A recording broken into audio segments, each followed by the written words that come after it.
realizes he's going to prison for life. There's a lot to watch today. Let's get started with Adin. I don't know if you guys can see what's going on. I'm getting canceled lately. You're going to pull the blanket off her, pour it on her, and you're going to grab the bag, go smack, smack, smack. The internet is such a negative place, such a negative space. I'm going to go pee in the face, okay? This thing, it's just horrible. I will literally have people do theirs for thousands of dollars and like, of them like torturing, you know, and hurting themselves. And it just feels so good, like you get high from it. Okay. Dude, Adin Ross literally behaving like the kid that tortured animals at this point. But instead, because he's rich enough, he's like actually getting humans to torture other humans, which makes it even more fucked up. You know what I mean? It's been alive every day. I have to wake up and see something negative on that net. And it just pisses me off. Okay. I'm sure you've noticed the internet's been kind of weird lately. Here's why you gotta break up with your girlfriend if you're not making 6 figures a year. This new breed of females are literally equivalent to blood-sucking vampires. You never apologize to a woman. I don't give a f if she caught you cheating in the bed, in her f***ing bed with another chick. Bitch, it's your fault. I can't scroll my timeline longer than 10 seconds without seeing some finance bro drooling into a mic about how women are evil for not wanting to spend their lives cooking and birthing children.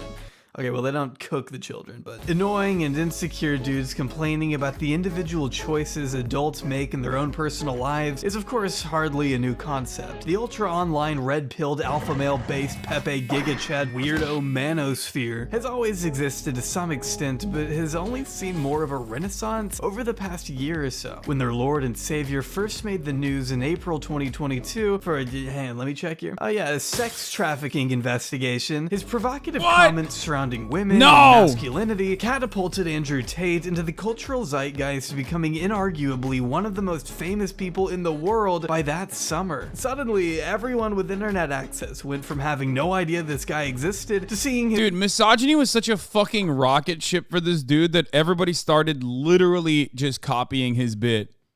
Like, he's not the first to do it, but he was like pretty much the best to do it. Let's be fucking real. And what I mean by that is just like take misogyny and like get on that rocket ship and be the face of that rocket ship all the way to the fucking top. And like since then, it's like a power vacuum has happened. It's like executing Saddam Hussein and then leaving Iraq to like multiple different military factions that you have armed. Okay? You cut off the head of the leadership and then all of a sudden there's like, who's going to be the ISIS of misogyny? You know what I mean? Who's going to do that? Because he was the Saddam Hussein of misogyny. And now that he's been like, you know, dealt with, I guess, by the Romanian prison system, kind of.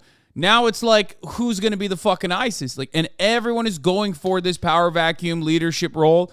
Everyone with a fucking Shure mic, an SM7B, and like, you know, a fake podcast, bisexual lighting, and like the worst beard haircut combo I've ever seen is out here rocking the tightest button-up shirts going, oh my God, women are fucking whores. They're bitches. They don't want to fuck you. They should want to fuck you. Why don't they? Okay? That's where we're at now. This is the entirety of the internet. Aren't you currently using a Shure mic? Fuck yeah, bitch. I'm the fucking guy. I'm the guy, okay? I am the ISIS of misogyny. That's what I'm saying. These guys step the fuck back. His chin-deprived face every waking day. While many of his beliefs remain heavily contested and flat out wrong to this day, one universal truth that cannot be argued is that these two... It's just like funny because the audience... Sorry, I'm cutting this off again. But...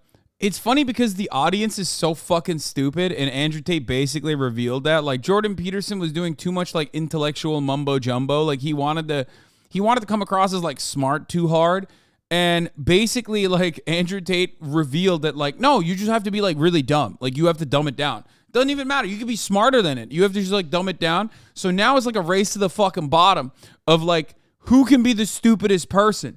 Like, I feel like next week we're going to just have people literally going, bitches, war. And then people are like, dude, that is so good. He's just like me for real. Let him cook. Let him cook. He's saying ooga booga so bad, dude. That's fucking sick, dude.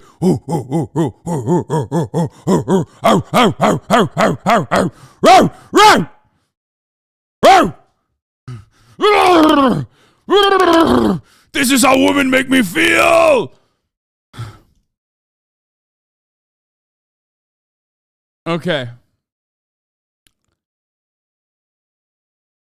Two men started a revolution amongst angsty young boys with a severe that lack was great. of I think direction that made me in their feel good. lives. Teens who are in desperate need of self-validation and a good reason to be angry with the less than desirable situations they found themselves in have looked for solace within this guy. Everyone searches for meaning, and Andrew Tate has generously shared his real-world experiences in an effort to elevate the human spirit. If one more dumbass says my mic is clipping, I'm gonna literally yell the entire time. I know it's clipping. When it peaks, it clips, okay? Suck my dick, okay? I'm sorry.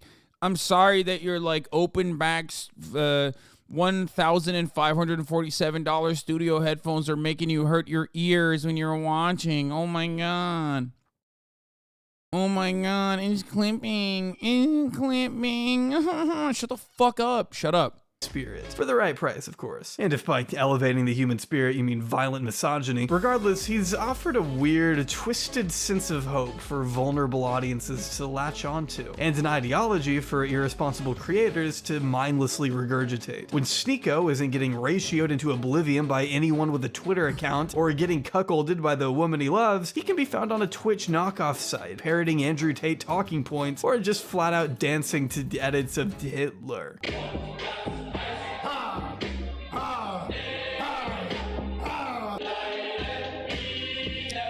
No idea. Oh, another this Hitler moment reminded me.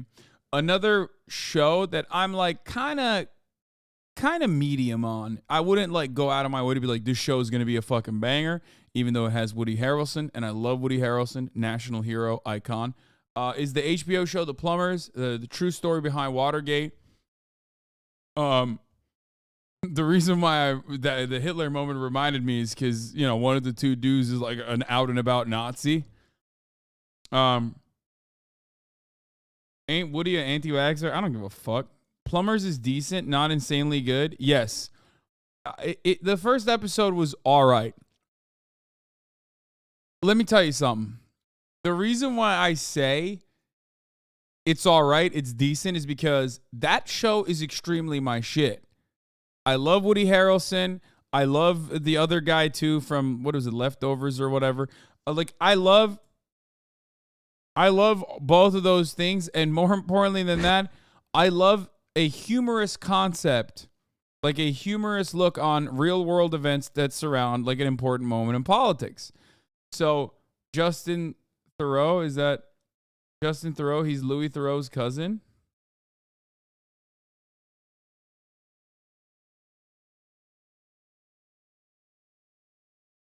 Anyway, whatever. Shut the fuck up. Who cares? Yeah, he's fine. He's very handsome. I like him. He's like fun to look at. Pleasant to look at. Sorry. So I think I should love that show. You know what I mean? I should fucking absolutely love that show. And the fact that I don't love that show means that like the fact that I'm not like immediately like I went into the show with really high expectations, feeling really great about it, and I left the first episode thinking, it's all right. But it'll be good. Did you ever watch This Stalin? Yeah, it's incredible. I love Armando Iannucci. Everything he makes, with the exception of that one HBO show with Dr. House as the lead, has been great. Armando Iannucci only delivers bangers, especially as it pertains to politics. Okay, let's get back to Adin Ross. What happened there? But it's hard to deny Tate has left a lasting impact on the very youth he financially capitalizes on, creating a whole army of bots who will linger onto every word that spills out of his mouth, change their physical appearances to match his, and even go so far as to sniff the very musk off his chair. Literally. And it took me a while to understand that, and you know it did.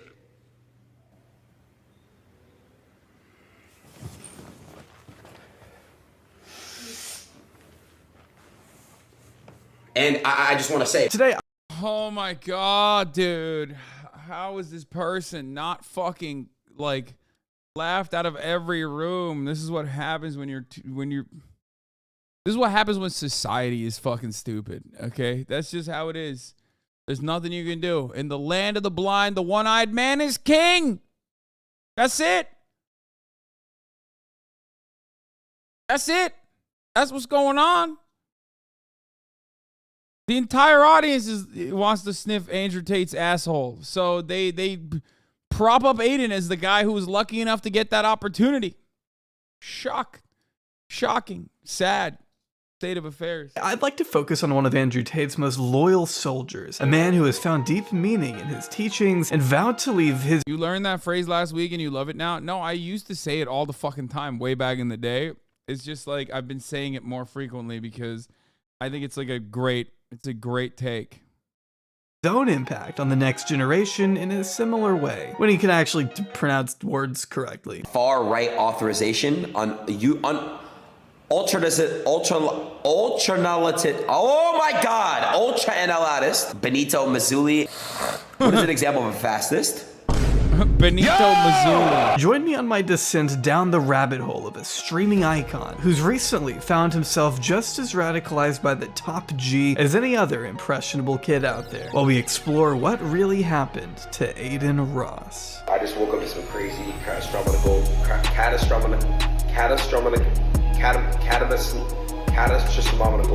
news about Andrew Tate. Interesting. They just got raided and arrested in Romania. I don't know what to believe. I don't know what's going on. I talked to Tristan and Andrew chat.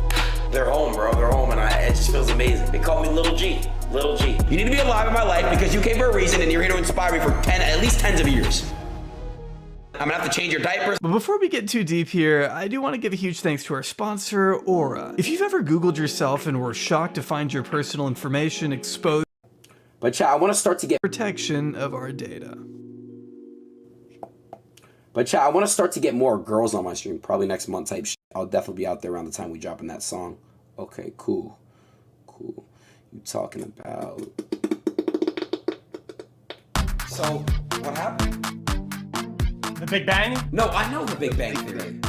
What is it? It's where, I really don't know. Do you believe in soul-callism? So the average salary is what, like $100,000? What? Adin David Ross was born on October 11th, 2000 in Boca Raton, Florida. Raised in a Jewish household by two parents alongside his older sister, Naomi. Moving several times from Florida to New York to California, back to New York, then back to California again, thanks in part to his parents divorcing, remarrying other people, then finally remarrying each other again. Right from the start, Wait, what the nothing fuck? about Adin's life was predictable or stagnant. Opening up on a podcast about it. Okay, never mind. That's like that. What? I've never heard that happen before. Is that normal? Yeah, he's a Boca Zoomer. That actually, like, that identifies like a big part of the problem. Like, yeah, he's just, you know, Boca Raton Zoomer, dude. Come on, dog. That's like, you can't be normal at that point. Like, that's a community specifically for like all the people from New York that are retiring, you know? It's a very wealthy neighborhood. My grandparents divorced and got back together 30 years later, but not remarried. My parents remarried each other twice, finally got divorced the last time when I was a kid. That's crazy. I've known lots of people who got married young, split for years, and ended up back later together in life. Wait, really? What the fuck? Bro, I had no idea it was like that. That's pretty cool.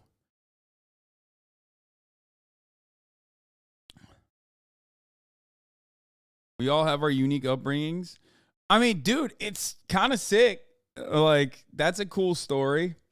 But yeah, it doesn't matter because he grew up in Boca Raton. So, you know, you can't unfuck that. You know what I mean? Like, it's over. An instance where he was stabbed in his sleep by a mentally unwell relative at the age of 12. When I was like 12 years old, I got stabbed by a knife. So in my sleep by a family relative who was like mentally like unstable. I just gasped like 3 times in a row. Having to be rushed to the hospital in the dead of night to get 9 stitches made him numb to traumatic events as he grew older, according to him. When that happened to me, I went through it for like a week. I don't know what it was. I became numb and kind of like emotionless to traumatic shit. It's crazy. I could just put it like behind me. Like, you know, picture like you're jumping over like a hurdle. It's just a hurdle. I'll just jump over that motherfucker. Like, I'm not really letting that shit get to me. Throughout the chaos, Adin took an affinity to gaming as a kid. Anyone around Adin's age, including myself, can attest to the fact that titles like Halo, Call of Duty, and GTA really helped shape a lot of childhoods at the time. It was like 2008. Black Ops 2, NBA 2K series, GTA 5, you know, that's my type of games. But Adin wouldn't take his hobby of gaming public until his senior year of high school, when he first created a Twitch account. Tired of waiting tables, Adin showed serious determination to make streaming his full-time job, with some of his earliest streams being over 10 hours long. Moving to LA with his sister over the summer of 2019, Adin streamed consistently enough that he quickly garnered a small but intimate community and started raking in pretty decent money. His ambition at the time was actually pretty inspiring. After all, it's always good to stay driven and set goals for yourself, but I don't even think Adin was prepared for just how quickly those goals would be met. Pick me up and fuck me. Give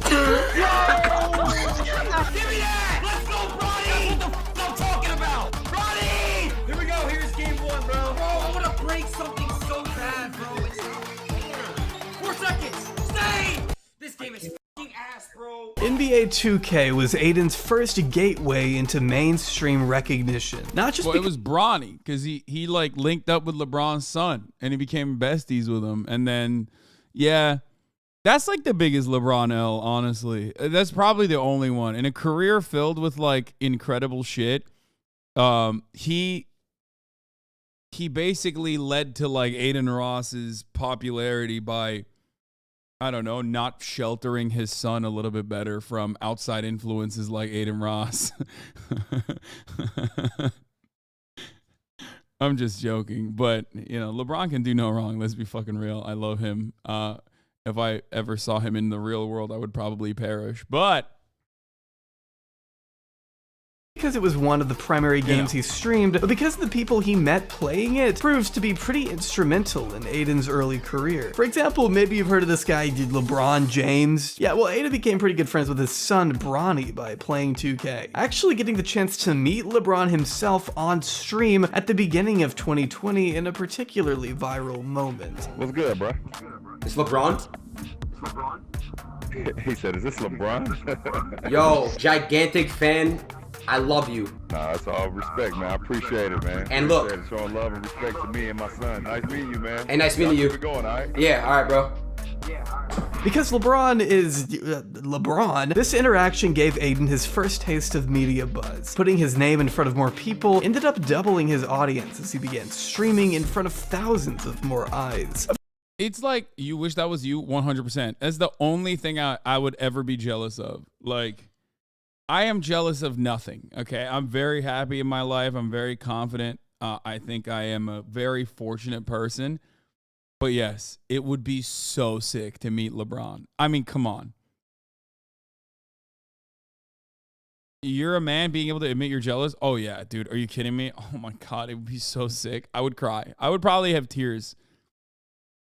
I would have tears. It's LeBron. Are you kidding me? He's the GOAT. He's literally the fucking GOAT. Anyway, let's continue. Of course, it was nothing compared to the behemoth his audience would become shortly after, but blowing up to that extent would call for a fresh form of content, something that could captivate a more generic audience outside of his insular community of gamers. Take you to the Coliseum, you go watch me fight some lions or something, you know what I'm saying? Something slight. What the f? Dating shows have been a longtime staple in American media and will most likely continue. Not even a top 5 player, dude. Top 1 at playing with your mother's heart. Take 30 minutes off, dude. I'm done. The disrespect of this fucking GOAT does not deserve, dude. That is so insane. That is so delusional, dude. Literally, you know what GOAT means? Greatest of all time, okay? Not greatest of all today. Of all time. Okay? continue to garner mass attention by taking on different forms. Adin must have understood what bringing women on stream could have done for his brand, so he began hosting live e-dates through Discord, where crusty boys could compete for a date with whichever woman was unlucky enough to be featured that day. This naturally resulted in some incredible non-stream moments that I can only describe by showing you. Juju, let me see that you have game, bro. Come on, let me see you got game. Oh god. Oh my god. What the f is this? Yeah, this shows where Riz goes to die, but it made him an even more talked about figure among the LA crowd, being invited to do a hot tub stream with Corinna Kampf that got him to trend on Twitter around the time he was seen partying with the likes of FaZe Clan and somehow even Cactus Jack. After an incredibly successful streak in 2020, Adin was riding high on the prospect of what the future could hold for the new upcoming year.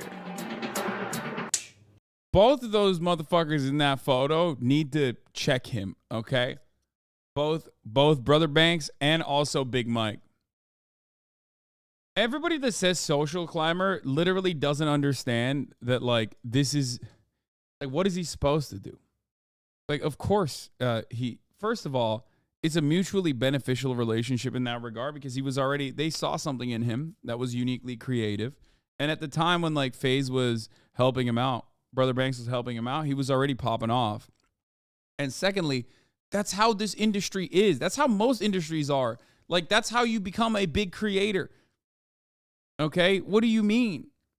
There are two ways to do this. I talk about it all the time. Either through positive relationships that you develop with content creators that are larger than you and around the same size or smaller than you, or by being like a fucking clown ass who's like constantly antagonistic to every single person. And the second one sucks. The second part is what a lot of people try and do and fail after a long time. You can say, okay, capitalist, but like what? This is what I don't get. You know what I saw? I saw a fucking clip. I saw a tweet. I think it was like a YRG updates account or something. You know what I mean? It was like a Rage Updates account. Posted a Rage quote saying like, I'm not going anywhere else. I'm not going to any other platform unless they pay me. Right? Like he responded to a viewer or something saying, he might have deleted it at this point, but that's basically what he said, right? And I looked at the comments and someone was like, dude, these guys don't care about you. They would sell you. They would sell you for the bag or whatever the fuck, right? Like they would sell you down the line for the bag or whatever. And no, his audience was like pretty receptive and pretty understanding. He was like, why wouldn't he make money doing this? Like, why would he sell himself short? Which is really interesting to think about because like that guy's not thinking about it from like a labor perspective at all, right? That guy's not thinking about it from a labor perspective at all. He just likes your rage and he's making that assessment on his own, which is smart. He's right.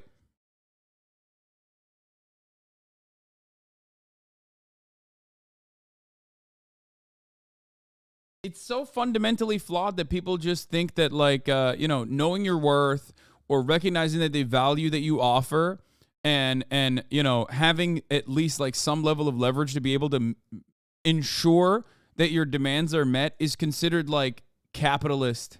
Like any kind of positive association with like earning your, getting back more of your value that you've generated is considered capitalist when it's like fundamentally a socialist principle. But I digress. That's unrelated to what I was talking about. It's interesting to see though. Like it's interesting. It made me happy to see that like there are audiences out there like Rage's audience who are defending him against like some silly shit like that. Anyway. Bro, come on, you tap my ass, bro. It's part of the handshake. I'll do it slower if you want.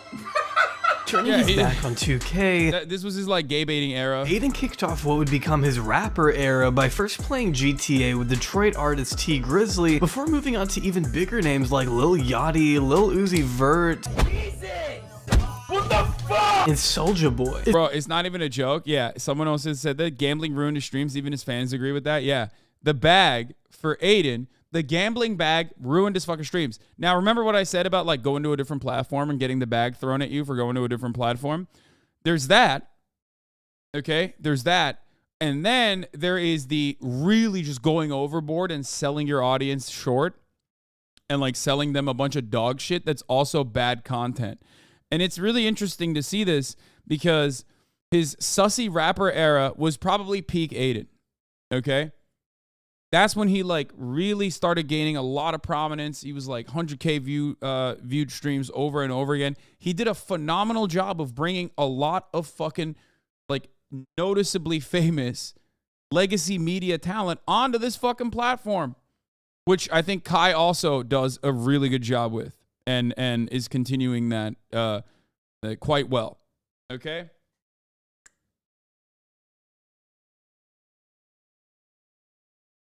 That was great. You do it well too? No, I don't do it well. What are you fucking kidding me? Bro, I had 2 people that are content creators that are, you know, sizable yesterday. Nobody cares. Nobody watched that shit. That's entirely different. That's entirely different than like having fucking Little Yachty and like, you know, super famous people on. Like AOC is the last time, or Grimes and AOC are like the 2 times I've done that. You know what I mean? It's wild to think that Twitch, and really any social media in general, has the capability to connect such well-established celebrities to someone who was just waiting tables in their hometown not even 2 years prior. It must have been a surreal experience for Adin, but that didn't mean he wasn't gonna do his best to make an impression. I'm rapping in the streets. Yo. Whoa. Golden In the streets. Whoa. Bada beat is me. No. Silky, fuck me. Fuck me, Silky, fuck me. So they want to know how big is your dick? Whoa. Yeah, Adin was a big fan of acting sus around people he just met. Adin had cultivated an audience of teens, predominantly boys, who were drawn to that specific kind of humor. Adin himself— I never thought that Adin Ross's like homophobic sus moments was actually noticeably better than what he would become. Like, think about that.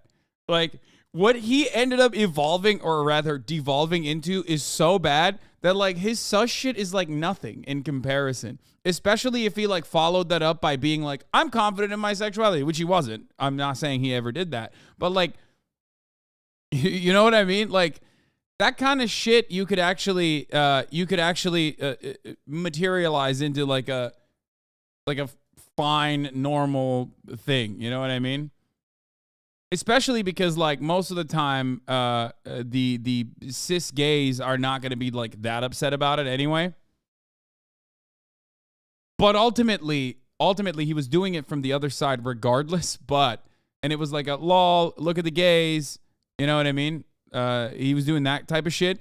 And it doesn't matter because it still devolved into something so much worse. Himself has always embraced the persona of an obnoxious, aloof kid who just speaks his mind and deals with whatever consequences may follow. Probably because he doesn't think before speaking. He attracts an audience of preteens because that's basically what he is as far as maturity goes. He speaks their language, which is okay when he's playing video games and freestyling with Ski Mask the Slump God, but not as okay when he's platforming people who think the white race is superior. So Nick, tomorrow is a thing called Day of Hate. It is basically a planned holiday to hate on Jews. That's funny that you called me. But we aren't there yet, are we? Adin's journey thus far has yet to meet such an unfortunate— No. I mean, Jabri perfectly describes it. He went from like, ooh, sussy, is he gay? Ooh, he wants to know how big your dick is. Ooh, to like, here is a literal fucking Nazi who likes to eat his boogers. I'm going to have him on the fucking platform to like talk about the day of Jew hate or whatever. You know what I mean? Like it's just like he literally had his arc that so many of you hopefully look back in your dark history and recognize as like a very horrible period, which is the PUA pickup artist manosphere to Nazi pipeline. So many motherfuckers in like 2014, 2015 went through that phase on the internet. Okay? So many motherfuckers do that. It's K, he's Jewish. Like, no, it's not okay. It doesn't matter.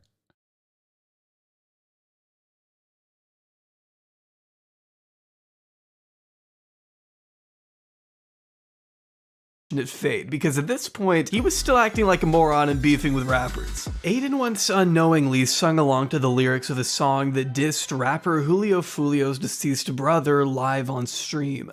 Yo, there's a rapper who you follow. His name is Julio Fulio. You know who he is? Yeah, I know who he is. What's up with him? I played this song that dissed his brother Bibby, who passed away, and the chat was kind of like telling me to play that shit, so I played it. I not knowing like what was going on. Those are serious people right there. They're serious people. Yeah. If he say you good, you good though. Yeah, he's typing to me. Maybe if you could just put an extra word in, just let him know like I'm not really about that at all. After apologizing to Julio in a public Instagram live, things were seemingly all good until Adin was caught singing the song again days later. Cut this out. Who I smoke. Say it. No! Hell no, you ain't tripping. Look, Adin, I'm not recording, I'm f***ing live. Luckily though, Julio was more than understanding towards Adin and eventually streamed alongside him in person to prove there was no longer any bad blood. Adin then himself got dissed by NBA YoungBoy after being sent an apparent screenshot of YoungBoy liking his girlfriend's Instagram post on a burner account. Adin then took to Instagram Live to flirt with YoungBoy. It wasn't even, right? It turned into like, it wasn't even that. It was just like a fan account or something. Why do I know that? That's nasty that I know that. So stupid of me to know that. I should not know that. Boy's ex in a public setting. Then there was the time Polo G heard him freestyle. Aiden's gonna be sus the whole time towards Polo G. I'm in the stew with the deuce. We popping up, we tootin' do. Yeah, I just got done sucking on a gun. I mean, wait, I'm on a gun. I just beat his meat. Yo, true. What the f***, yo? I mean, like, the reason why I say this is funny is because, again, contextually speaking, it could be you're making some dudes uncomfortable, knowing full well that they have like a little bit of, you know, a little bit of uncomfortability with their sexuality. Okay, it's funny. This is an objectively funny thing to do, unless you yourself are also like not comfortable with your sexuality and fucking you know, doing it to be like haha gay, right? Like lol gay. But that's funny. That's an objectively funny thing to do. It's like a lot of you motherfuckers get mad at this and then turn around and eat it up when me and Rage are talking about how, Rage is twerking or some shit like that. It is an identical principle. It's just that, like, you know that I'm not a homophobic person and you know that Rage is not a homophobic person, so it's, like, safe to make that joke. He's trolling here, but, like, he's not doing it in a bad way. You know what I mean?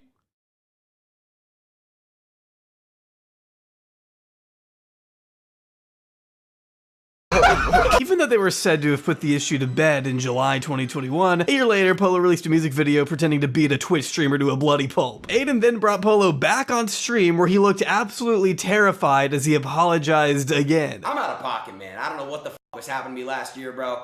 You know what I'm saying? It was just really out of pocket. I'm hereby sorry for ever, disrespecting you, doing shit that would, like, be weird, you know? Like, man, how would I put this? I'm sorry, man. You know?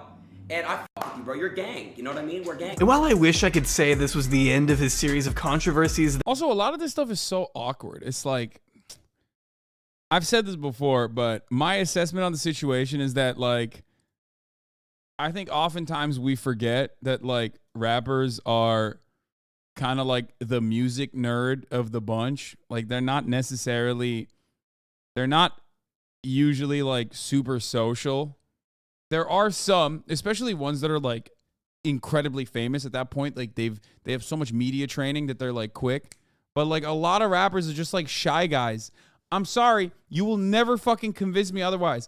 After watching so many rappers on Twitch in a live format, in a live setting, it 100% they're just like, they're meek. You know what I mean? Not everybody's like Vince Staples, who is like hilarious and quick on his feet. Like, we always forget, and what a lot of shy guys do, okay, in order to make up for that insecurity in a lot of instances, is basically like put on a persona that you're like hard, you're tough, you're a big, massive tough guy.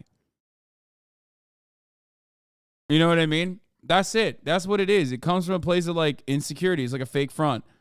And that fake front will turn into, you know, serious problems down the fucking line if you have like, if you follow that up with like tough guy antics overall, and you have enough security to be able to follow through on that sort of shit. And that's where a lot of problems arise. But ultimately, I think it literally does stem from like people being, people trying to keep up their like, I'm always serious type demeanor.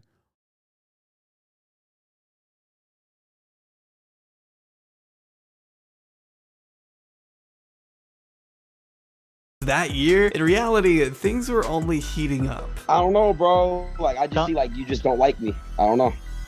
Right. Okay, we can talk about that. Summer 2021 is when I first discovered Adin Ross. Not willingly, of course. But by that June, Adin's name was suddenly being mentioned in the same breath as some pretty irresponsible crypto partners. There's a Yakuza side quest about this law. Bro, there's a Yakuza side quest about everything. There's a Yakuza side quest about things that you haven't even experienced in the world that you didn't even know existed yet, but it exists already. It's in a Yakuza game. There are Yakuza side quests about your future. Okay? One day you will experience a Yakuza side quest and go, what the fuck? I didn't even realize this was going to happen to me. 9/11 Yakuza side quest? Wait, really? I believe it. Porno tape side quest? Bro, there's like a fucking talking to a trans woman about like her insecurities about being trans and like falling in love with a cishet dude side quest from 2009. This game is out of control, dude. Anyway. Yeah. No, literally, bro. Bro, Yakuza is insane, okay? That's actually, oh, sorry, yeah, it's from 2005, not even 2009. Here's the Yakuza side quest. Top of the hour ad break, 14 minutes in, okay? There's a Yakuza side quest for that. At the top of the hour, there's a 3-minute ad break. If you no longer want to see those ads, all you need to do is subscribe, okay? Serving a top of the hour ad break Yakuza side quest probably exists. I feel like I just had nostalgia. I don't even know why.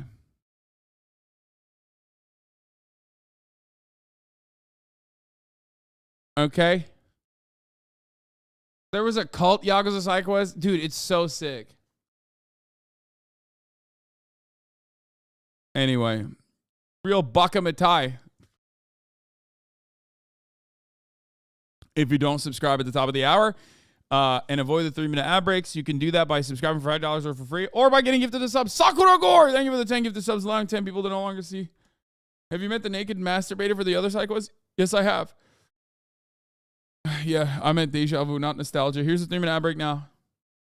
By the Grim Reaper himself, CoffeeZilla, who published an investigation into a now infamous pump and dump scheme and my personal favorite crypto scam of all time, MILF token. If you don't know by now, it came to light that Adin was paid 6 figures to shill a crypto project that, from the beginning, never had any legitimacy whatsoever. I mean, it's called a MILF token, for God's sake. You think we can just one day go to the store and pay for a bottle of orange juice with MILFs? Keep dreaming. Getting naive customers to invest in a shady coin on the off chance it goes to the moon and makes them rich, only to rob them blind, is not a new practice, but it does become much easier with the help of useful idiots like Adin Ross, who see it as nothing more than a quick and easy payday. I mean, this is literally how the promotion went. What does it mean, insufficient funds? It says insufficient, Liquidity. Oh, there we go. Yeah. Okay. Hold on. Click reject. Tell your chat you're sorry. This is your first time. It's my first time buying MILF. Yeah. Yup. You're on the right. Wait, what do I do now? Right there. Below. No. Down below. Below reject. Reject you transact. No. Yeah. I'm just trying to get a MILF blow up doll. This is your dick. Yeah, you just watched a 20-year-old make $200,000. How does it feel? Chat, by the way, that MILF token shit I did a while back, I already told you guys, don't buy that shit. I got paid a bag to do that shit. Yeah, he's playing stupid. He has to be. Yeah, no shit, dude. Yes, he is. Welcome to the real world, okay? A lot of content creators are playing stupid. They play dumber than they actually are. Okay? Like, I don't give a fuck. How many of you guys actually bought it? Saw that after that it went down. So listen, it was not a scam of pumping up nothing. That's the reason it wasn't a scam, guys. Because the price went down, it wasn't a pump and dump. This is where the key lie is, guys. The day of Adin Ross's promo, the bad promo, bro. Hey, it was a bad promo. They got $19 million in 24-hour volume. After shrugging this behavior off, skirting responsibility, and doing everything he could to downplay the Are promotion. you playing smarter than you actually are? No, I'm a fucking real life dumbass, dude. I think I play it exactly the way I am, a dumb guy. Coffee was quick to call him out for being dishonest about the price of the token going down. While this was true, it didn't change the fact that Adin's promotion of MILF token in front of 100,000 kids caused the trading volume of the coin to skyrocket to $19 million, which meant holders of MILF were dumping right as Adin's fans were pumping. You see how that could almost be a crime? Adin had also become pretty involved in the gambling scene on Twitch, being paid by offshore crypto casinos to broadcast his epic wins with kids all across the globe. Tacking a promo code on screen, which no matter how you want to cut it, could very much encourage people to get into gambling themselves without fully realizing the consequences it could bring. I imagine to some fans, seeing the bright colors and loud noises ring out as their favorite influencer experience the euphoria of winning hundreds of thousands of dollars live could be pretty alluring. Massive names like Trainwrecks TV, XQC, and Adin Ross were all making bank from companies like Duelbits, Rubit, and Stake, paying them to neglect whatever concerns critics may have had and showcase their massive wins and losses. Bonjik, thank you for the pocket In subs. June, Adin happened to accidentally. Bro, this literally, I think this like caused irreparable harm to like thousands of fucking teenagers, 100%. Like getting them to be addicted, deeply and undesirably addicted to like gambling. But also on top of that, it just like kind of ruined content in many ways. It was probably the worst period on Twitch since I was on Twitch, since I was on the platform. And I've seen some fucking wave changes, you know what I mean? Like some really gross shit happen on this fucking platform. Probably the worst one, content-wise. Leaked some terms of the contract with the one brand, revealing a potential $2 million payment being discussed. Just to give you an idea of how integral these partnerships were to anyone morally bankrupt enough to accept them. Having the audience watching you gamble, nothing good is going to come out of that for any of them. There's a reason why you have to be 21 years old to gamble. It's a vice. It's when you're too young, you can't handle that stimulation. You can't handle that addiction. It's very, very, very dangerous. I didn't think of that perspective. You know, like people that watch. Companies try to get you to do gambling streams. Yes, I was offered minimum 500 grand to do to play poker, but that's like not even as bad as crypto gambling shit. So just understand that for like fucking, I've talked about it before. Yeah, the numbers that they're giving, like especially because you know, poker is played against like other people in the same sense. Like there's obviously the probability of it. It's not even that bad. It's not anywhere near as bad as like this shit, obviously. Understand? I just didn't do it because like across the board, I didn't want to do it. Lud did a huge sponsor stream, poker stream with the casino as a sponsor. Nobody gave a shit. Yeah. Ironic because he didn't actually make anything from that. Fucking they just handled the logistics, but that's besides the point. But me, you know, if they see me win something crazy, put in $100, you got 1,000. Why can't I do that? I know what you're saying. Like that's another side I didn't really think about. Adin demonstrates to me, at least on this stream, that he could at least wrap his mind around the fact that gambling is a bad thing to shove in the faces of kids, but rejected the moral authority to stop doing it because, well, in his words, it's fun. How does doing gambling online determine if you have a soul or not? Well, because you have no problem peddling gambling to children, and that's a more soulless act than not smiling. Yeah, because Lud says he's an addict and not to do it. Who cares, dude? What the fuck do you mean? That doesn't mean shit. What are you talking about? So does Trainwrecks. Like, don't you agree? It's fun. Okay, fun for you, not for them. It's a good. It's fun in general. Listen, it's fun if you make $2 million a month. It's a lot of fun. I'm not telling kids to blow their life savings on it. The way Adin Ross values his own personal entertainment over the responsibility he bears as one of the largest streamers on the internet is pretty much what's gotten him to this weird, sadistic place we've seen him in lately. He asked a viewer to put dog feces on his sleeping girlfriend. How much are we paying? I have to swallow it. I gotta see that I can give you an amount. Are you a girlfriend? Of course, yeah. your girlfriend, and that's good. But what were the actual events that led up to this? Well, you have to know that by late 2021, Adin wasn't in the best place mentally. In October, he took to his main YouTube channel to express how generally lost he felt in the grand scheme of Twitch. Seeing a drop in views really didn't help the lack of motivation he had already been feeling. I'm lost. I just have no motivation, no idea what to stream. I just need advice and I just need help. It's not really the numbers anymore, but the problem is that people make me feel bad about dropping numbers. I think that's a very big problem I have.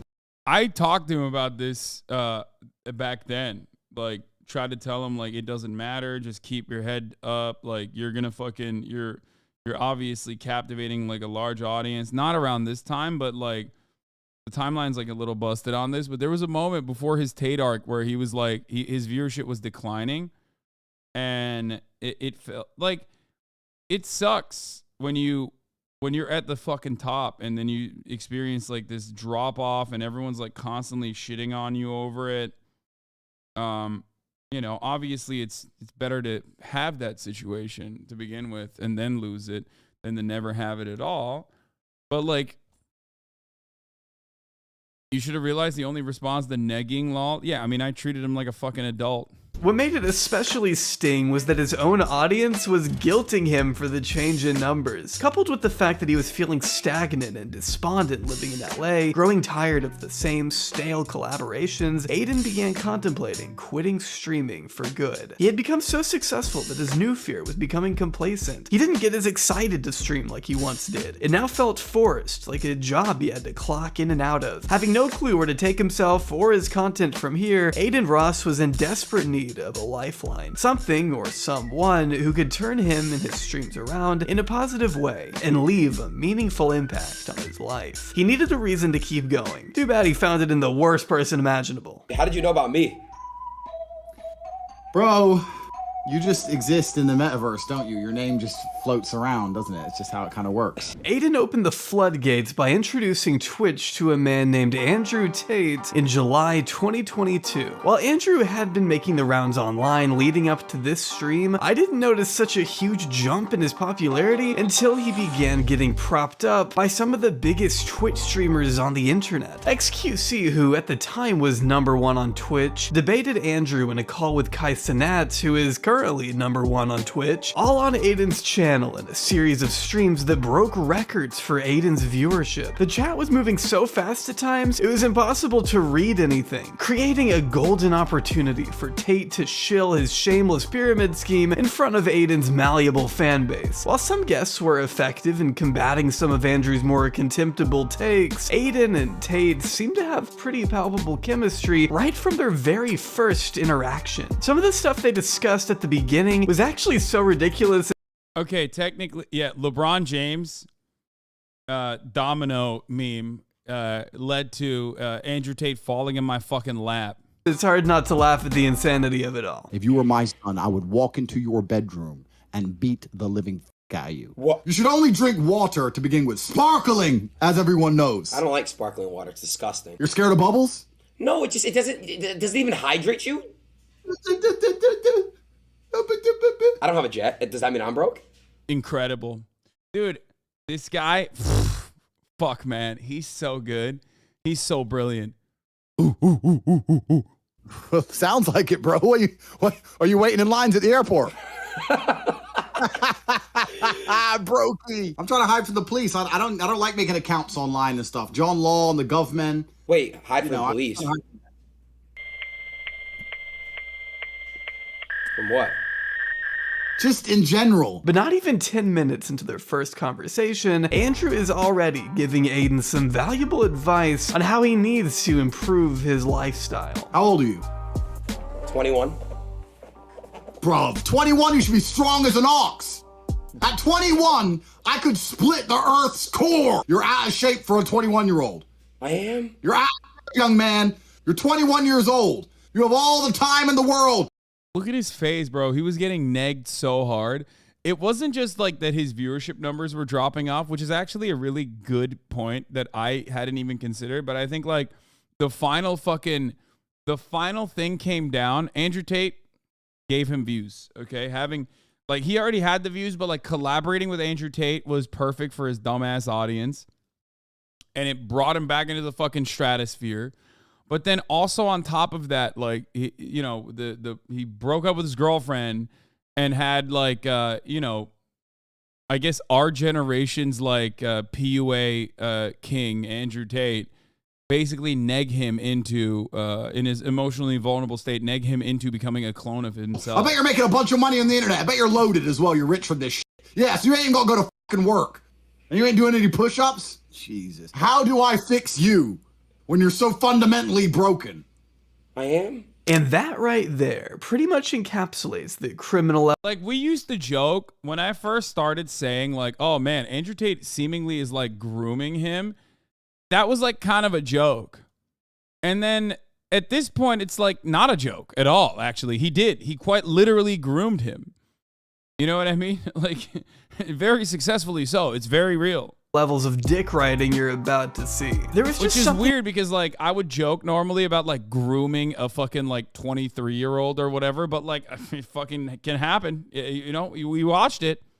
About Andrew Tate that Adin found instantly captivating. It's like he was practically tripping over himself in his attempts to make a good first impression, going out of his way to order sparkling water to his house just so Andrew would stay longer. Maybe this is Adin recognizing what could become one of his biggest streams, or maybe he's genuinely interested in what a friendship with Andrew Tate could do for his general well-being, or it's likely a combination of the two. Andrew! I love you. I mean, like, I love you. I love you, man. Like, you don't, I know you have a good heart. I love him, bro. I love him with all my heart. I missed you. You got bigger and you got stronger. And also sexier. a massive... I could just tell you have a good heart. You have good intentions. How could you not smile, XQ? He's great. Andrew, please don't go.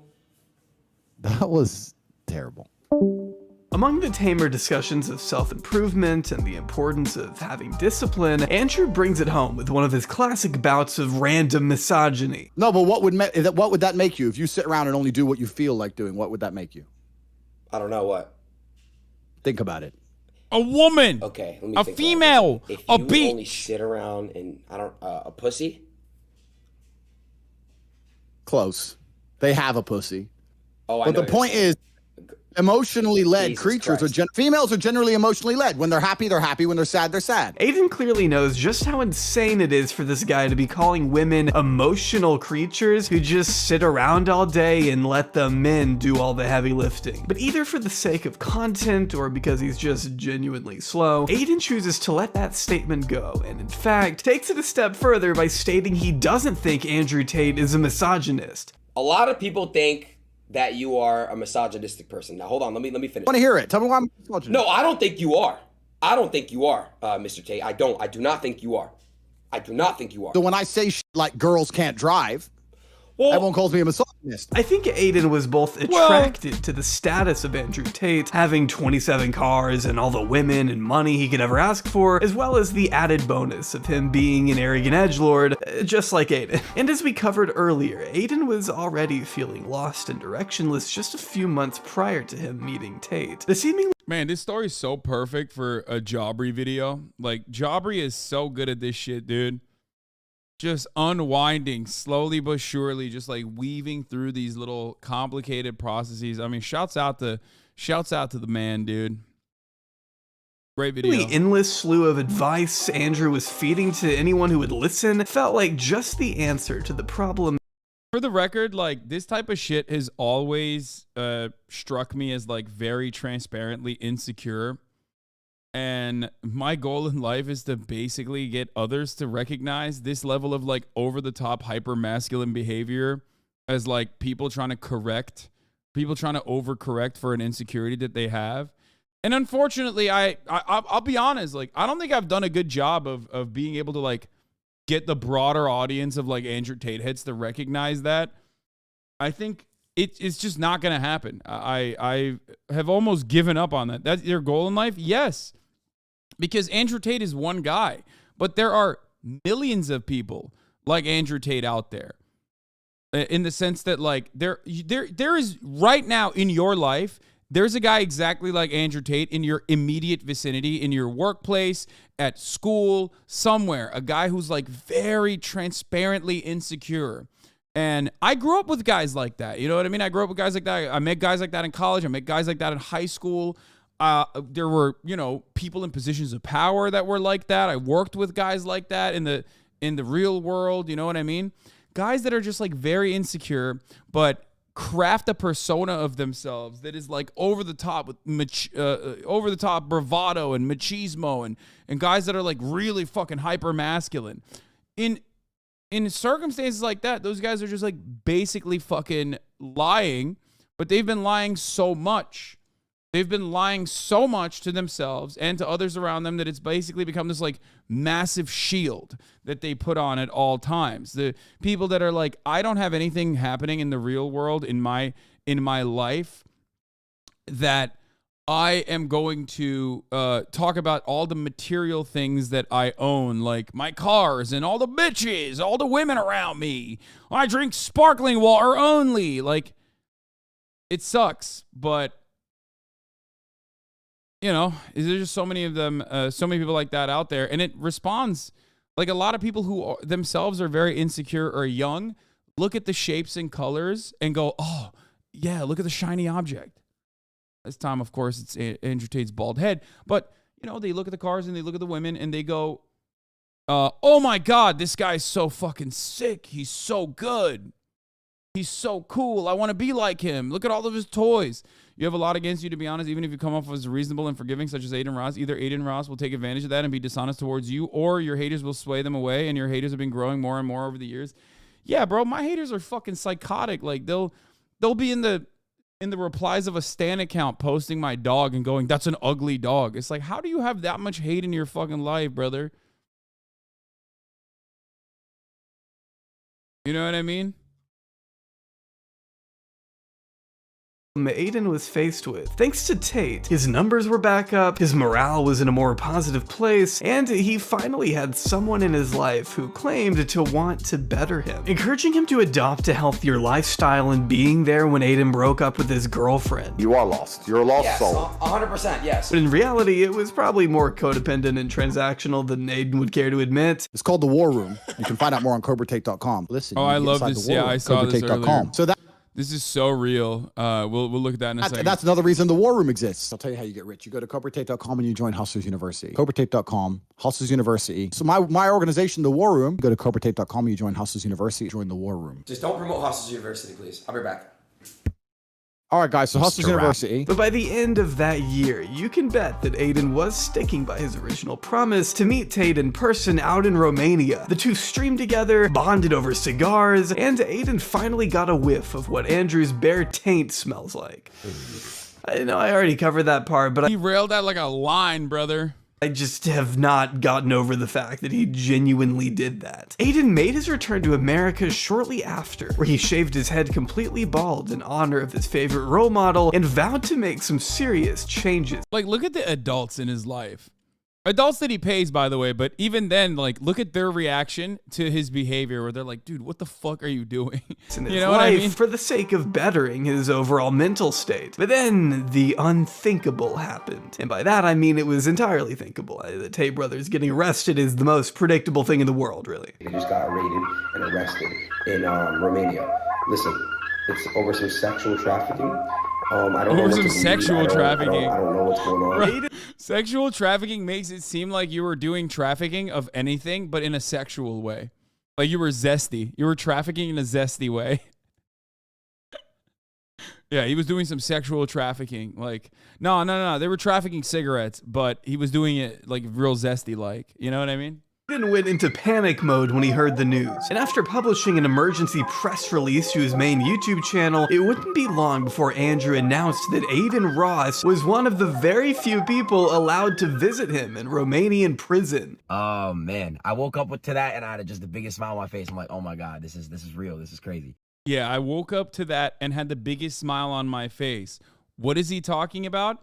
Why does he have the biggest smile on his face?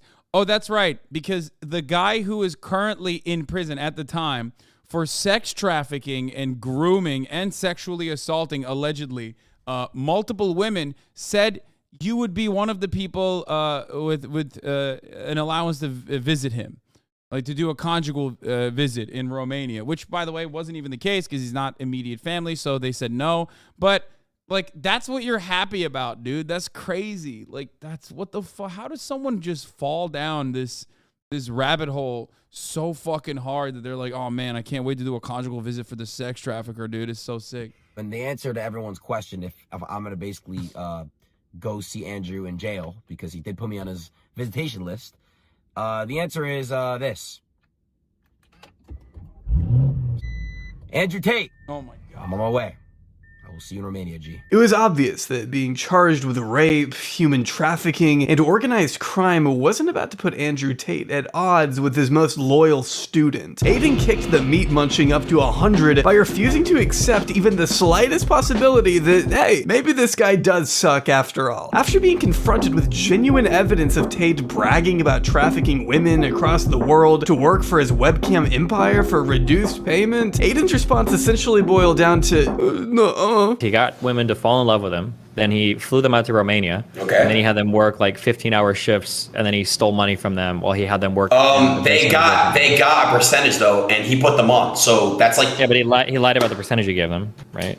Like, he's on video talking about how he would scam them with their taxes to steal money from them. Like, tax is also another important element for controlling your woman. You're not going to pay anybody tax because you're getting paid in Bitcoin. You need to tell your girl that you're paying the tax, because girls are lazy and girls are stupid and girls don't understand how taxes work. And you're like, oh, okay, yeah, we've made this much money, but I'm going to pay the tax to make sure we don't get in trouble. It allows you to pay her a smaller percentage. So I used to pay my girls 30%. So for every $10,000 they made, I'd give them 3 and I'd keep 7. They thought they were on 50%. And I said that the disparity is because of taxes. If they say, why is it 50-50? I'm the one who knows what he's doing. I'm the one with the knowledge. I'm the da-da-da-da-da-da. Shut the f up. Go online. Print out some tax forms.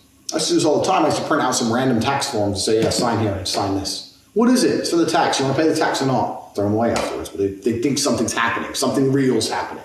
Nothing's happening besides me getting rich, bitch. I mean, he's a businessman. In fact, he was practically blaming the women for being ungrateful of the money and fame they were given by being effectively forced to work for the Tate brothers against their will. She still gets 30%. Still very, very... And she was making, what, $0 to, what, making thousands a month?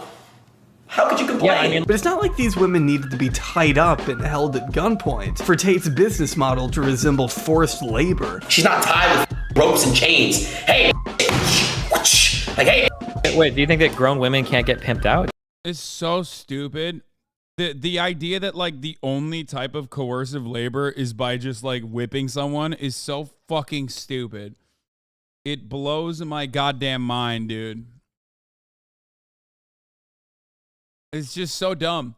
Just do like a little bit of reading. Like they mention it. They mention it on. You can't just like randomly arrest the motherfucker, bro. They openly stated why they did this. Okay? Coercion doesn't have to directly be at gunpoint. You can, you know, steal someone's passport as a matter of fact. That's a good way to do it, which from what I understand was one way that he did it. Do you think that grown women can't be victims to trafficking? Brother, everyone... He's so wrong. How do you explain this? Stop dodging and clipping out of context. What is this? Girls hate Andrew Tate is because he's bringing back this... Really get old for me. You know what I mean? I don't know why. Like, it's still funny every now and then when I, like, randomly click on something and this is what happens. Most girls hate Andrew Tate. I don't know why. I like, at this point, I would have thought the bit would have run dry. You know what I mean? I would have been like, oh, this sucks. All right, we got it. Like, nope, still funny. Everyone has their own mind. And at the end of the day, everyone has their own mind. Everyone has their own beliefs. And it's not like he was literally grabbing her, tying her up with a gun to her head. The girl obviously flew out there, knowing what was going on. Like, there's no secret to it. Yeah, but she obviously didn't know what was going on. If there was no secret, then he would have just said, hey, do you want to come to Romania, work with my trafficking business? But he didn't do that. He said, hey, come to Romania, let's get married, I love you. And then he got them to work after lying to them about that for sex work. That's sex trafficking. Adin's walnut-sized brain just isn't capable of comprehending that even now that the Tates have been released from prison and placed on house arrest, that they could possibly still be bad, dangerous people. Remember, the whole reason he moved to Romania was for the relaxed legal system. One of the things that makes Andrew Tate so slimy is that he mixes non-controversial and sometimes even decent surface-level takes about procrastinating or motivation or whatever with blatant sexism and inaccurate stereotypes about an entire group of people. He may try to sell the idea that he's a positive role model, but the information he's feeding kids will always be through the lens of a self-admitted human trafficker. Adin isn't just using Tate's motivational words to get into shape, he's pushing his infatuation with this man to the absolute limit, humanizing him in a way that coaxes otherwise uneducated children into digesting a skewed outlook on women. I think part of this is that kids look for this kind of content, though. Like, kids have an anarchist streak. They always do, so they love this shit. Because, like, ooh, it pisses off the grown-ups. It's a grown-up that's pissing off the other grown-ups, and he's speaking in terms that I can understand, and he's got a lot of toys and a lot of freedom. I would love to have that kind of freedom in those toys. You know what I mean? That sounds great. Kids equals boys, yeah, that's what I'm talking about. Like that's how young boys are. I was one, I know, fucking 500 years ago at this point, but I know. They love this like contrarian shit that is supposed to be like offending the sensibilities of civilized society that they look at with disdain to begin with because they consider it to be like an oppressive, unjustifiable hierarchy. Women and masculinity. Adin refuses to recognize the obvious pitfalls of Andrew Tate, stupidly making him out to be some chill guy who occasionally says something out of pocket as a joke. But this approach only perpetuates the very hatred Adin pretends to stand against. And as of now, he's either too dense or willfully ignorant to see it. Adin Ross, this is what you've done to your fans. Say hi, Adin Ross. Let's go, Boston. Say hi, Adin Ross. Hi, Adin Ross.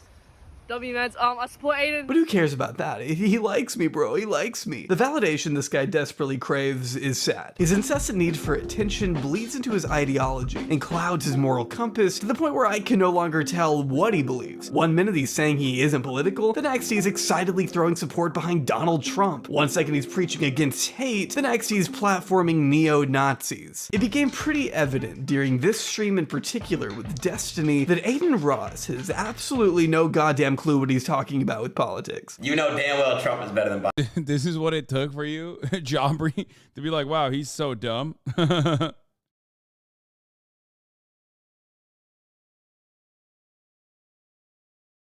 He did amazing. I'll explain it. He pardoned A$AP Rocky. He pardoned Kodak. He did a lot of cool, fun shit, bro. He did so much cool, fun shit.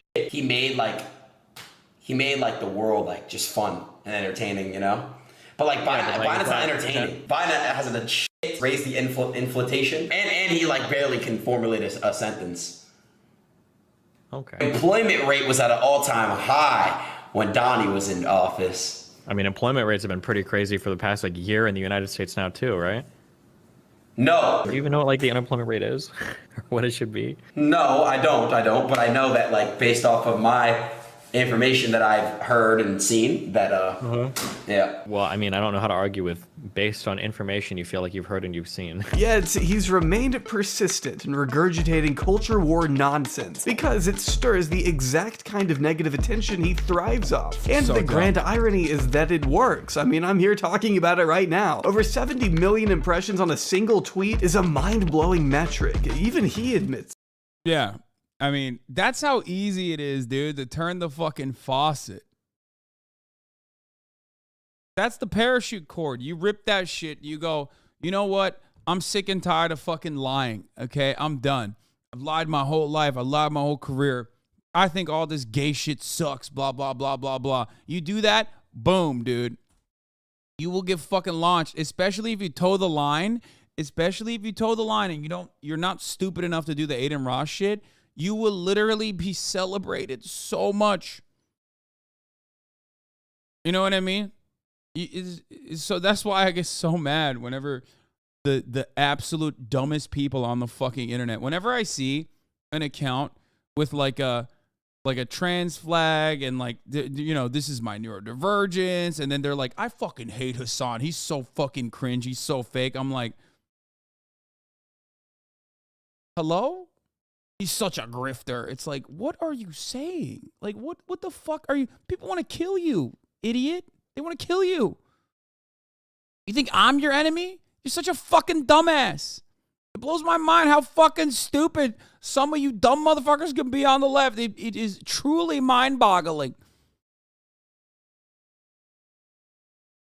So stupid. They're just distracted by you being rich or something. No, they're distracted by the 17 million fake controversies that have happened that have permanently tarnished my reputation for these fucking donkeys to like recognize, okay, as anything but a mere distraction and a way to tarnish the reputation of like a you know, popular left-wing figure. That's it. That's literally it. You can do this to any single person. They don't have to do anything bad ever. Okay? The more you like, the more you are I don't fucking know. The more you're in the spotlight as like a bad guy, that's it. That's the more you will become a bad guy in the eyes of many. That's it. Bro, can I tell you guys how crazy that is? There were 73 million views on this tweet. Like, bro, like that is really fucking crazy. But he's not saying any of this stuff because... Oh, wow, that's a really good fucking Turkish saying. Çamurat yapışmazsa izi kalır. Means sling dirt. Even if it doesn't stick, there will still be a mark left on it. And that's true. And I'm under a mountain of dirt at this point. I'm fucking covered in it. I'm caked in it. That's a great fucking take, man. Good shit. When in trouble, start flaming non-straights. Easy escape. Yeah, literally. Dude, it is a parachute cord to just be like, fuck trans people. You say that shit, dude, boom. Everyone who's extremely online. In the real world, most people just have apathy, so it doesn't really matter to them. But in the online sphere, it's great. You immediately get hugboxed by like every fucking psychotic, deranged, transphobic, sad motherfucker that is like excited at the prospect. They're salivating at the fucking prospect of being like, yeah, we got another one, boys. Because of an underlying ideology he cares about. Give me 3 reasons why Trump is better than Biden. I'm not saying you're wrong. I just want to know if you're actually talking and you're not just a bot repeating. First of all, what happened with abortion is ridiculous. You should not be able to tell a woman what to do with her body. That's first of all. That's a woman's body. You think you're so brain dead. You're so brain dead. I love this. You think Biden was the one that wanted abortion to be? That's what you think? That's how that works. He's a president. He can, you know what I'm saying? He can fucking not ban it. What do you mean? All right, bro. As it's hard to tell whether or not he holds any strong political convictions one way or the other. The problem is that he's involving himself in a world he just doesn't understand. Such reactionary talking points have been around for years, but only sound... It's all unfolding. You know how many genders there are, and you man can't get pregnant. You only post bad things about certain people. But when you're afraid... you're too afraid to come after, mess up, you don't post them. You're a fake woke far left. Post all controversy, not just people you don't like. That is, this is like the hilarious like train wreck style take, which is like, oh wow, you guys care about crypto casinos. Why don't you care about all other bad things as well? Fucking got him. And it's like, it's a thing that you could eviscerate. It's like an argument that you could eviscerate if you thought about it more than 3.5 seconds. But like most people don't even do that. So they're like, yeah, okay, got it. Edgy to Adin because of his criminally shallow understanding of politics. He seems to think that regurgitating something you'd hear out of your 80-year-old senile grandfather is somehow epic and based, when all he's doing is reinforcing the narrow, outdated framework that Western society is quite literally built upon. It's not new wave or edgy to say something that people have been saying since the dawn of time. Being on the opposite side of progress is the least edgy thing you can do. It's just annoying, honestly. To all you guys that get to pick your pronouns, my pronouns is /them. I'm gonna call you either a guy or a girl. I don't know if you've ever met a non-binary person, but they do exist, so maybe get with the fucking times. I don't know. He's in way too over. You know what's funny?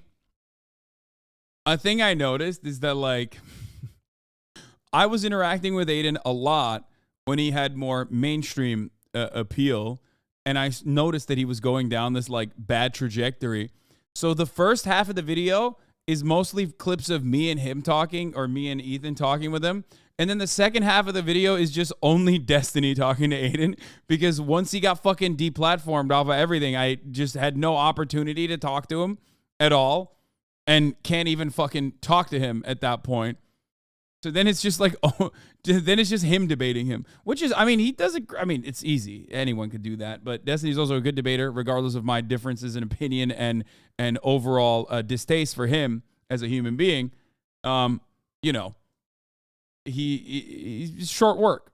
Very, very short work to make of Adin, and he's doing a great job of it. Over his head. And it doesn't just stop and end with a tweet about there being two genders, when he had repeatedly involved himself with self-described white nationalist Nick Fuentes, a simp for fascism who's advocated for a white ethno-state in between his efforts to assist Kanye West's 2024 campaign for president, which I know is kind of a loaded sentence, but as Adin inched closer to an interview with Kanye around the time he was making headlines for his anti-Semitic comments, Adin called off the stream after an argument between the two on a private phone call devolved into Kanye telling Adin, quote, "You Jews aren't going to tell me what I can and can't say," and yeah, and no way. This is when I thought it was gonna be like, maybe he wasn't gonna go down this like weird pipeline. The timeline is a bit off on this, but like when he was talking about fucking when he was talking about Kanye West and like not having this conversation with him, he was just doing that to cover his own ass, but it also felt like he understood the severity of the situation. Meanwhile, he fucking once kicked through the bag at him, he has done so much worse in like platforming way worse people for so much less. Like very sad state of affairs. Yeah, and you know, you Jews aren't, and you know what I can and can't say, and you know, like we cool, and I was like, yeah, we cool. Like, you know what I mean? Like, just he's like, I don't want you to be my enemy. And then, yeah, that was it. And then I was like, all right. And he was like, love, brother. I haven't heard from you since. And, you know, we haven't talked since. So people think I got silenced from Twitch. People think I got silenced from, you know, the higher ups. No, that was the reason why. Seeing Adin display somewhat of a backbone here would have been more refreshing and admirable if he hadn't continued to bring Nick Fuentes on stream to discuss pressing matters like, what do you mean Jews are doing the work of Satan? What does that even mean? Can you please, you know, elaborate? A lot of hate crimes are hoaxes. You remember when Ye put the swastika on his Twitter? The message was about reconciliation. If you could reconcile Jews and Nazis, you could bring the whole world together. So his whole idea was about... But a lot of what Nick has spewed in front of Adin's audience goes without being challenged, as by the end of this stream, Adin is still asking if there's anything he can do to help with Kanye's campaign. Yeah, here's the thing, okay? Not everyone has the capacity to deal with these people. And I would urge most people to not even deal with them, especially if they do not have a prominent audience. If you have a big ass audience, don't deal with these motherfuckers at all. You know what I mean? Just don't. Even if you're the best, most prolific fucking debater, don't deal with them. Don't platform them. Don't hang out with them. Don't go give fucking dinner with them. Okay? What the fuck is this shit? What are we? Is this a game? Like you just don't give a fuck? Like this is... The ideology that they're espousing, the ideology that they're fucking promoting is quite literally just deadly to so many people. You know what I mean? Don't do that. Don't fucking do that. You know what I mean?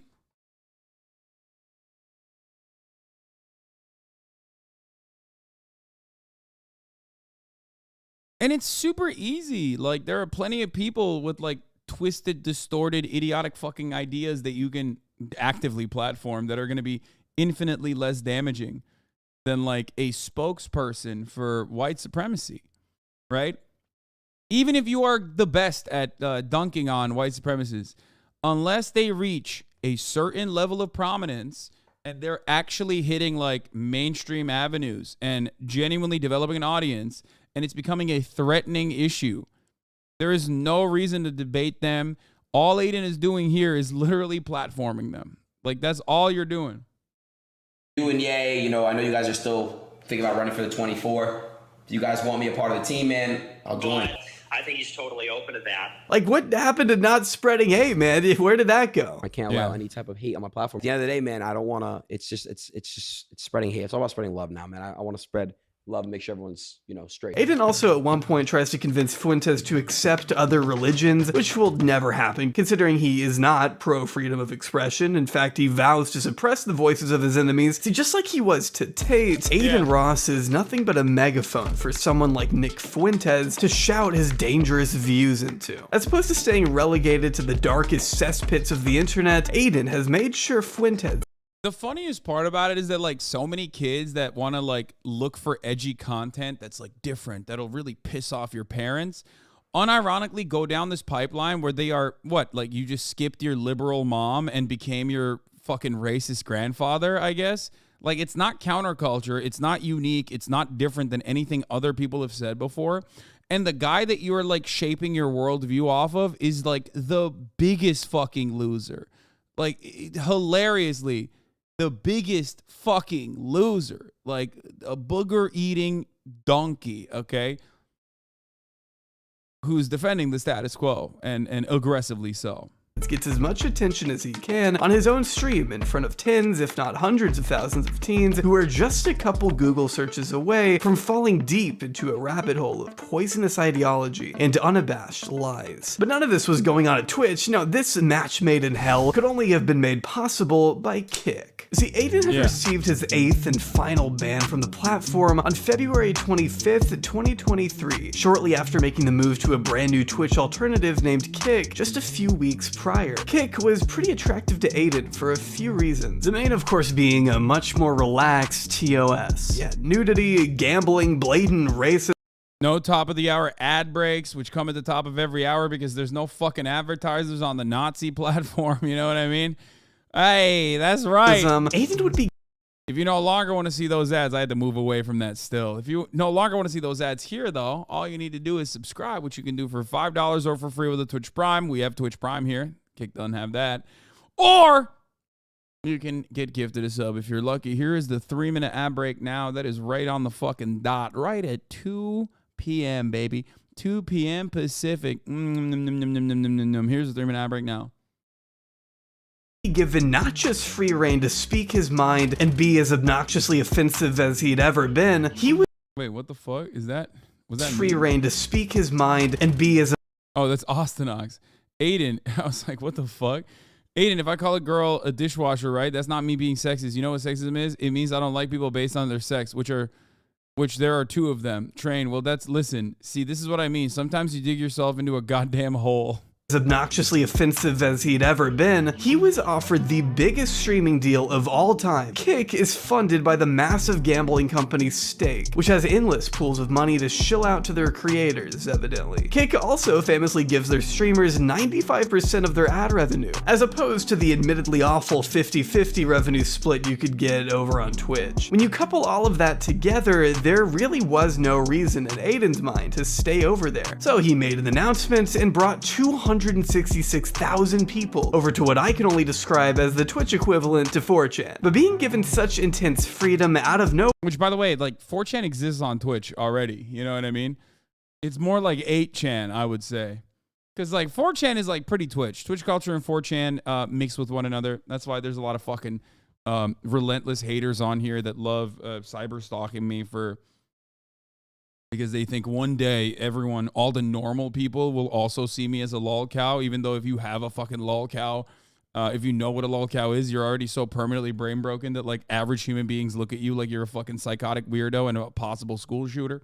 You know, it's not going to happen for that reason, but that's the 4chan mentality. Kick would be the 8chan mentality, where they recognize that they're like horrific demons that the average human being frowns upon. Nowhere meant he was going to test the boundaries of what he could and couldn't get away with. And that meant crossing some lines that have now shaped his entire reputation.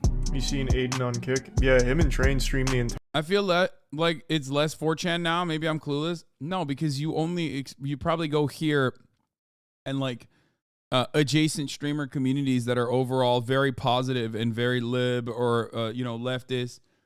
You're like, wow, I only watch Hassan, Carter, Frogan, Mike from Pennsylvania, offline TV, and it's just so nice. It's like, yeah, no shit, dude. Yeah, I know. It's very different.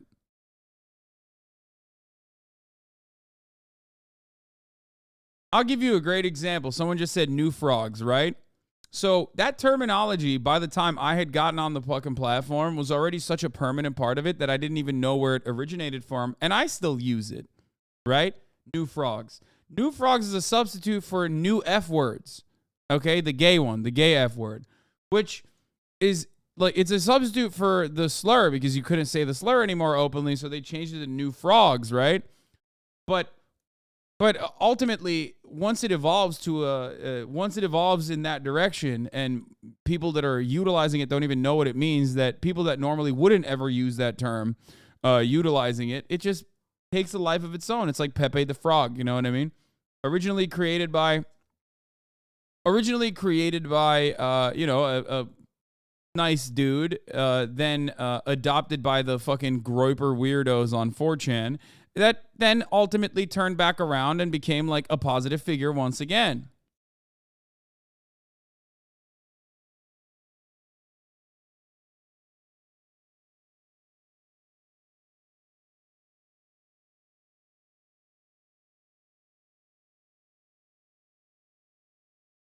Entire Super Bowl on Kick. Did Kick have like a license for it? First stream on Kick, by the way, to 67,000 viewers. If you thought Adin couldn't possibly get any dumber than breaking copyright law to stream the Super Bowl in its entirety on Kick, think again, because one of the biggest scandals he's had since joining the site involves the time he streamed the front page of Pornhub to an audience of God knows how many minors. What do y'all want to watch on Pornhub, bro?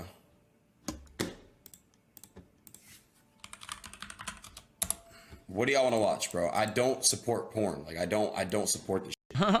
The fuck do y'all want to watch on here, bro? I don't support this shit. I don't condone it. I don't support it. Come here real quick. There's no fucking way. What? You're just having this on stream. Is that bad? What? Chat, do y'all still beat your meat, yes or no? Wait, how old are you guys in the chat, bro? 11, 12. Jesus. I didn't know that. It doesn't even make sense why he would do this. After being so critical of hot tub streamers, I think hot tub streaming should be banned from Twitch. It's soft porn. It's in the same category as gambling, right? Because it's promoting poison, you know what I'm saying, in the brain. It's just a fact, in my opinion. Profiting off women's cleavage over on his main channel while decrying how much he hates porn. You get a little hard? No. Feel it. But at least Adin sobered up and apologized for the hypocrisy after the fact, only to start paying people to do sadistic things to themselves and family members on camera in front of tens of thousands and a panel of Adin and his friends, which included the creator by the name of Neon, who among such awesome moments like being outwardly racist to a group of black kids on Omegle, once faked his own death and lied about having brain cancer for attention, in case you wanted to know the kind of crowd Adin associates with these days. Listen, you're gonna take that pat and say, wake up! And go smack, smack, smack, okay? What did you say? Spit on her, bro. Get. Go back in the room. Katie, stop. In one stream, Adin pays a viewer to splash what looks like some strange yellowish liquid on their sleeping sister before hitting the wall with a baseball bat to wake her up. In another, Adin can be seen paying a viewer $25,000 to shave his head bald and pepper spray his eyes, while another dare got one of his fans fired from their job. Another fan was dared to steal and smash the phone of his sister on camera, but was paid less since he didn't show enough dedication. I'm gonna still give you 5, and just all you have to do is just get her a new phone out of that and get her a new TV, and then you get to keep the rest. One guy was asked by Adin to pee on his brother, and when he learned his brother was a Hasan fan, he offered a $20K payout to slit his throat. In Minecraft, of course. He doesn't know what, like, live streaming is? Yeah. No, he knows what that is, but he doesn't know who you are. He watches fucking Lasan. Oh my god, this is even more. Look at his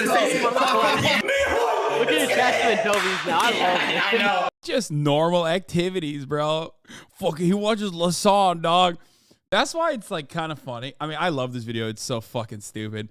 But it's pretty funny when you're like a whole ass grown ass adult going, Lasan, bro. You are literally like 38 years old. The fuck's wrong with you? Like, that's the kid. That's the kid that says, Lazan, I get it. Like, you're a dork. You know what I mean? You're never going to get pussy. You're going to be a sad, pathetic fucking loser probably, unless you change your mind and, you know, actually become like a normal human being. However, if you're like already like a 38-year-old divorced dad saying Lazan, it's like, it's over for you, dude. It's over. You've done everything you could. You got to a point where you fucking got to a point in your life where like you're so pathetic. You're like repeating shit that 14-year-olds say. It's done. It's over. You're done. You done goofed. Just fucking reset. Yes! No, listen, he's a stomping. Bro, if you slit his throat, I think I'll give you 20K. No, I'm kidding. No, not Adin. I'm talking about Adin is like 22, 23. I don't fucking know how old he is. But I'm talking about like Andrew Tate, who's like 37 years old. I'm talking about like the fucking, what is the fucking pocket? The FNF, Fresh and Fat podcast. Like the PUA guys, you know what I mean? Like, those guys that's crazy. You're like an old ass man, dude. What the fuck? I'm kidding. Yeah, get him. Instead, the fan settled on peeing in a cup, but failed to get his brother to come to the camera, not going through with it, so he didn't get the money. See, you'd think someone of Adin's financial aptitude, who will never have to work another day in his life, could stick to just giving away money for free without the unhinged need to make people smear bodily fluids on each other for his own personal entertainment. Remember to always spread positivity, right guys? Peace and love. And dog feces.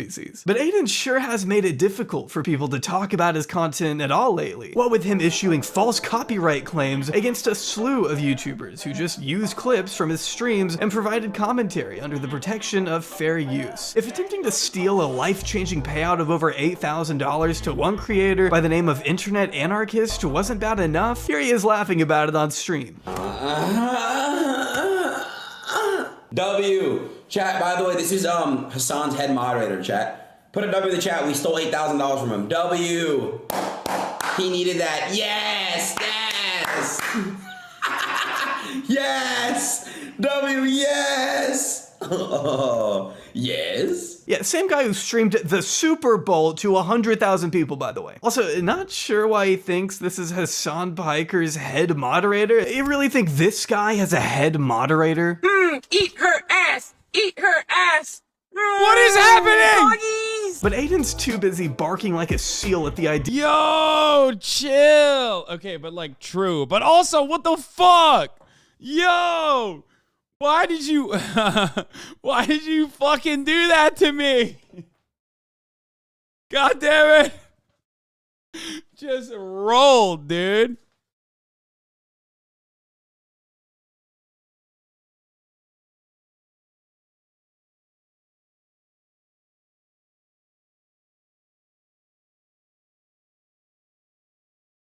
Yeah, that wasn't me. That was Sean Biker, a different guy.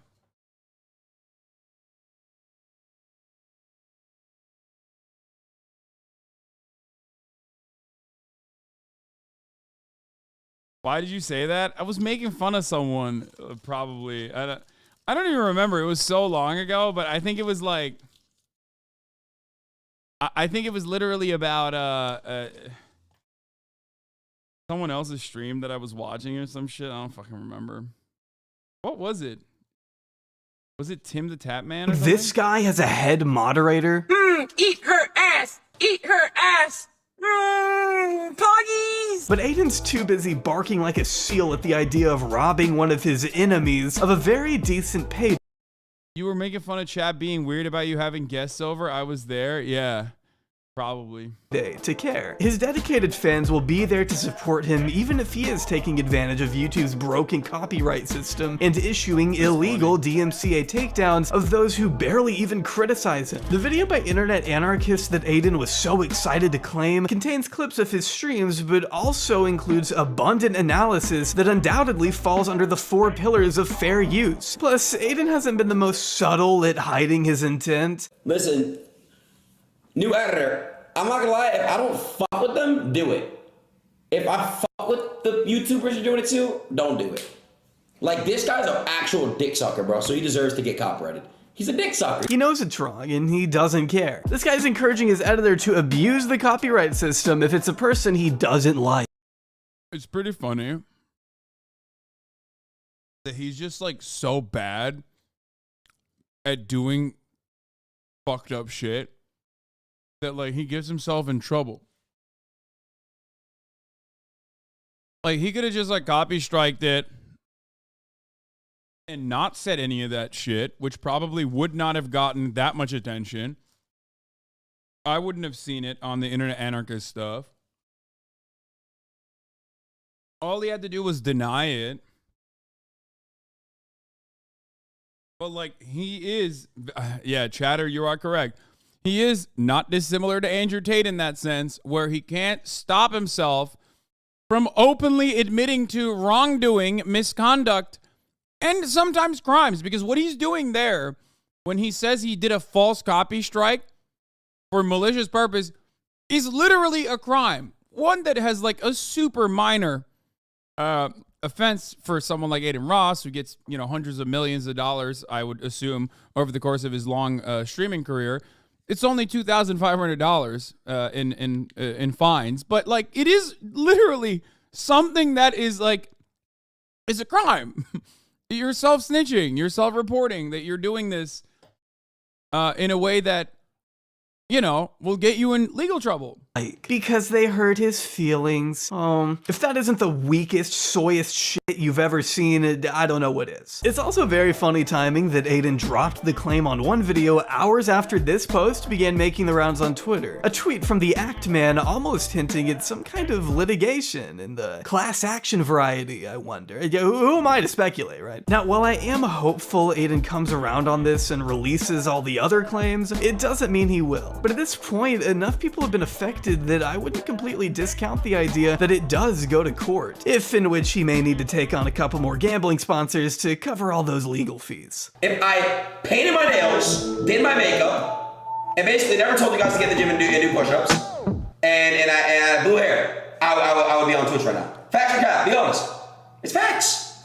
If I basically had a different approach and I wasn't looking as a threat, and I wasn't so controversial. Controversial, yeah. Alright, really? You gotta crack me? Really, dude? Adin loves to play up his stupidity, but it's important not to downplay the damage he inflicts regardless of his ignorance. From stealing money from people he doesn't like, to drooling over a bald human trafficker, hosting racist and sadistic torture streams, and joking about killing trans and non-binary people, Adin's kinda done it all. Bro, I'm telling you guys, bro, this past month has been a really bad month for me, bro. My mental's been super fucked. Super fucked, bro. The controversial era is over with, bro. It's done. I'm done with the controversial era, bro.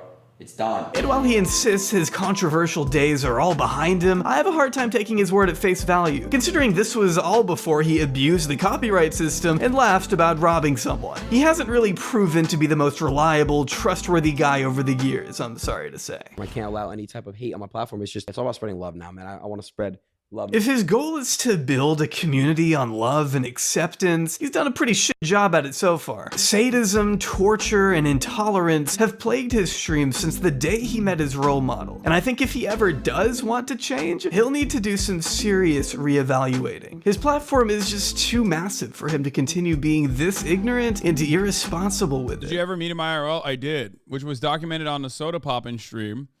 And Adin Ross did the same thing that he did to me, or that I did, sorry, that he copy strike me for by slapping his own fucking socials on it.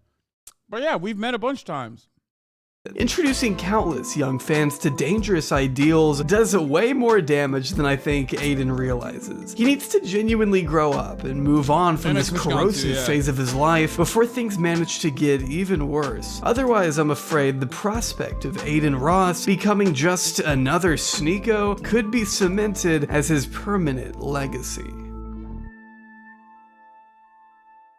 That and watching his own sister's OnlyFans. Donated $1. Hey Adin, I need your advice. My sister catfished me and I jacked off to her nudes. I feel terrible. What should I do? That's honestly happened probably to all of us. All you gotta do is just... You've jerked off to your sister's nudes? Hold on, 1 second, yes. Just realize that... Keep on keep running. Yeah. You guys didn't know that? That's the icon for a generation right there.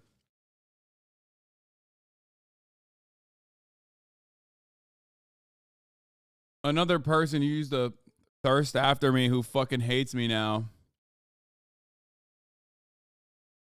Kurbanikov. A sad state of affairs. She makes like $7 gorillion. Like, I'm sorry that you can't fucking do gambling streams on Twitch. Jesus Christ. So many motherfuckers just despise me, wrote me off, and will never, ever.